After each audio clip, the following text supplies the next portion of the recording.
Hello, कैसे हैं आप सभी। मैं आकाश स्वागत करता हूं आप सभी का मेरे channel brilliant nursing career institute में। आज हम बात करने वाले हैं एमटी की। किसके डिस्कशन करने वाले हैं? एमटी का।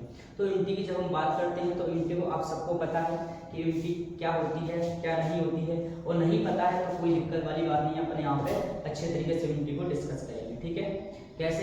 सबसे पहले हम एमटी की बात करते हैं कि एमटी होती क्या है। तो एमटी की जब हम बात करते हैं तो ये हमारे बॉडी की ऐसी क्षमता होती है, ऐसी रेसिस्टेंस पावर होती है जो कि हमें बैक्टीरिया, वायरस या फंगस या प्रोटोजोआ से प्रोटेक्ट करती है। ठीक है, जब भी बैक्टीरिया, वायरस, प्रोटोजोआ, फंगस हमारे बॉडी में एंटर करता है उसके अगेंस्ट ये क्या करती है? हमें बचाती है। ठीक है, उस इन्फेक्शन को हमारे बॉडी में कॉज होने से बचाती है। ठीक है, तो देखते हैं कैसे। सबसे पहले हम इसकी डेफिनेशन की बात करते हैं। डेफिनेशन क्या है हमारी? Immunity is the resistance of our body. Immunity क्या है हमारी? रेसिस्टेंस है। इम्यूनिटी एक रेसिस्टेंस है हमारे बॉडी की। ठीक है, जो क्या करती है? एक प्ले करती है, रोल प्ले करती है, इंपोर्टेंट। ठीक है, which play important role for prevention of infection. ठीक है, विच caused by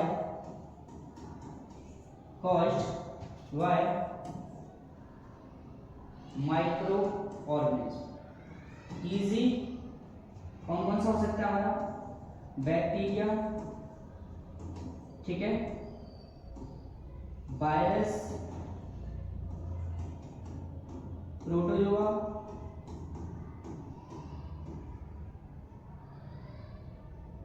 ठीक है, और फंगस। इन सबसे होने वाले इन्फेक्शन को प्रिवेंट करती है। ठीक है, अगला हम बात करते हैं इसके टाइप की। किसकी बात करते हैं? इसके टाइप की। तो जैसे कि आप लोगों को पता है हमारी जो इम्यूनिटी होती है वो 2 टाइप्स की रहती है। कौन कौन सी? एक हमारी इन्नेट इम्यूनिटी, एक हमारी एक्वायर्ड इम्यूनिटी। जब हम इन्नेट इम्यूनिटी की बात करते हैं तो वो हमें बाय बर्थ मिलती है। ठीक है, और ये एक्वायर्ड इम्यूनिटी की जब बात करते हैं तो ये हमें कब मिलती है? जब भी हमारे बॉडी में कोई भी माइक्रो ऑर्गेनिज्म एंटर करता है उसके अगेंस्ट हमारी एक्वायर्ड इम्यूनिटी बनती है। ठीक है, जब मैं इसकी बात करता हूं तो इसमें आपको 2 पॉइंट याद रखने हैं। वन ये वाला और सेकंड ये वाला। ये बाय बर्थ मिलती है। दूसरा इसमें भी 2 पॉइंट याद रखने हैं। ठीक है, एक develop after entering of any micro organism. जब भी कोई माइक्रो ऑर्गेनिज्म हमारे बॉडी में एंटर करते हैं उस समय हमारी कौन सी इम्यूनिटी बनती है? Acquired immunity. सॉरी, ये हमारी क्या है? नॉन स्पेसिफिक होती है, ये हमारी स्पेसिफिक होती है। कैसी होती है? ये स्पेसिफिक होती है। अब हम इनको वन बाय वन डिस्कस करते हैं। सबसे पहले हम देखते हैं इन्नेट इम्यूनिटी। क्या देखते हैं? Innate immunity. तो इन्नेट इम्यूनिटी की जब हम बात करते हैं तो इसमें आते हैं इट इन्वॉल्व बैरियर्स। क्या आते हैं इसके अंदर? बैरियर्स आते हैं। अब बैरियर्स कौन कौन से होते हैं? 4 टाइप के बैरियर रहते हैं। कितने टाइप के बैरियर रहते हैं? 4 टाइप्स के बैरियर रहते हैं। ठीक है,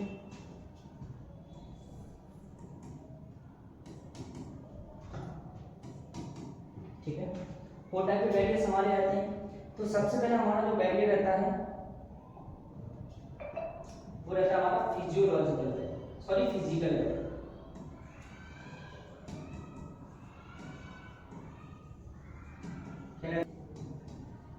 केमिकल बैरियर कौन सा रहता है? Chemical barrier. ठीक है, तीसरा हमारा रहता है जो रहता है हमारा सेलुलर बैरियर।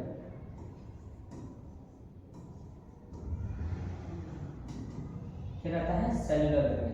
और जो चौथा हमारा रहता है वो हमारा कौन सा रहता है? Cytokine barrier.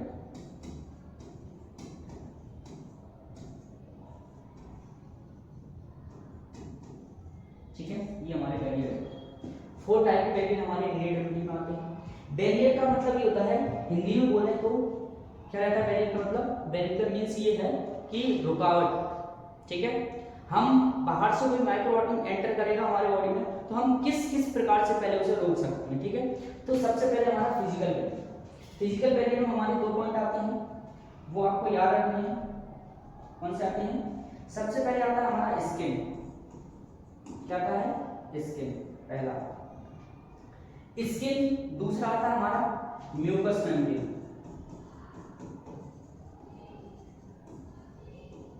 क्या आता है? Mucus membrane. जो हमारी स्किन होती है, कोई भी माइक्रो ऑर्गेनिज्म हमारे बॉडी में एंटर करेगा तो सबसे पहले हमारी स्किन उसे अंदर आने से रोकती है।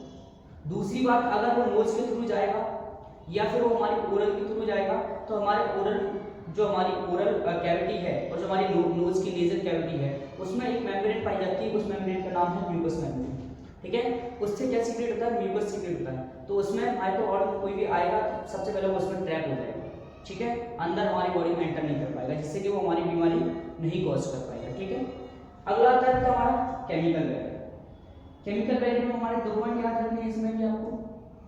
ठीक है, सबसे पहले रहता है हमारा HCl, हाइड्रोक्लोरिक एसिड। क्या रहता है? Hydrochloric acid. ये हाइड्रोक्लोरिक एसिड हमारा किसमें रहता है? स्टोमक में। ठीक है, दूसरे नंबर पर आता है हमारा लाइसोजाइम। क्या आता है? लाइसोजाइम। ये किस में रहता है लाइसोजाइम? ये हमारा रहता है सलाइवा में। इसके अलावा ये हमारा कहाँ आता है? टीएल में। सलाइवा यानी लार और टीएल यानी आंसू, इनमें ये पाया जाता है। जब भी हमारा कोई भी माइक्रो ऑर्गेनिज्म हमारे किसके थ्रू जाना चाहेगा? हमारे आई के थ्रू जाना चाहेगा, हमारे बॉडी में एंटर करेगा तो आई से तुरंत ही क्या निकलने लगता है? टीआर निकलने लगता है, आंसू निकलने लगते हैं। उसमें कौन सा एंजाइम रहता है? लाइसोजाइम एंजाइम रहता है। वो क्या करता है? वो हमारे माइक्रो ऑर्गेनिज्म को किल करता है। ऐसे ही अगर हम कहीं पे जाते हैं, कोई भी अनहाइजेनिक फूड खाते हैं, उस समय क्या होता है? अनहाइजेनिक जब भी फूड खाते हैं तो उस समय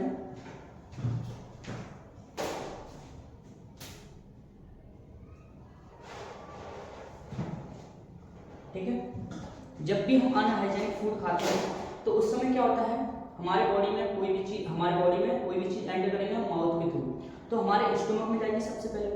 जब भी हमारे स्टमक में जाएगी वो सबसे पहले, तो उस कंडीशन में क्या होता है? स्टमक में जाएगा तो उस कंडीशन में स्टमक में हमारे एक एसिड रहता है। क्या रहता है? एसिड रहता है। वो एसिड का नाम है HCl और वो उसे क्या कर देता है? किल कर देता है। ठीक है, सेकेंडली की हम बात करते हैं, इसमें हमारी आती है सेल। सेलुलर बैरियर नाम से पता चलता है, सेल आती है। सबसे पहली सेल का नाम है न्यूट्रोफिल।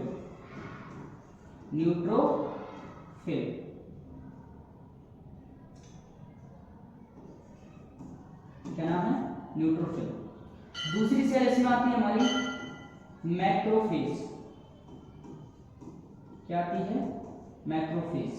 और तीसरी इसमें सेल आती है NK सेल। NK सेल का मतलब है नेचुरल किलर। साइटोकाइन बैरियर का मतलब ये होता है, इसके अंदर आता है हमारा एक ही आता है, जिसे बोलते हैं इंटरफेरॉन। क्या आता है? इंटरफेरॉन। ठीक है, ये देखो क्या है, जो इंटरफेरॉन है वो हमारा ये रहता है, लेकिन सबसे पहले हमारे ये क्या करता है? ये हमारे बॉडी में जनरली पाया नहीं जाता है। ठीक है, ये कब पाया जाता है? जब हमारे बॉडी में कोई भी कैंसरस ग्रोथ होती है, वो कैंसर जो सेल जो ग्रोथ कर रही है वो सेल बनाती है इंटरफेरॉन। ठीक है, और ये इंटरफेरॉन को बनाती है, तो इंटरफेरॉन क्या काम करते हैं? वो इंटरफेरॉन उन्हीं सेल को रोकते हैं ग्रोथ होने से। तो कैसा हो गया ये? जैसे कि बोलते हैं कहावत है हिंदी में कि मेरी बिल्ली मुझको ही म्याऊं, वैसा काम करता है ये हमारा इंटरफेरॉन। ठीक है, थैंक यू सो मच। अगला इसका टॉपिक आने वाला है। ठीक है, तो देखिए उसे और चैनल को सब्सक्राइब कीजिए। ठीक है, और बेल आइकन को प्रेस कीजिए, जिससे कि आपको सारे नोटिफिकेशन मिलते रहे। ये वीडियो बहुत ही हेल्पफुल होगी BSc नर्सिंग फर्स्ट ईयर के लिए, सेकंड ईयर, थर्ड ईयर जो भी स्टूडेंट पढ़ना चाहते हैं वो पढ़ सकते हैं।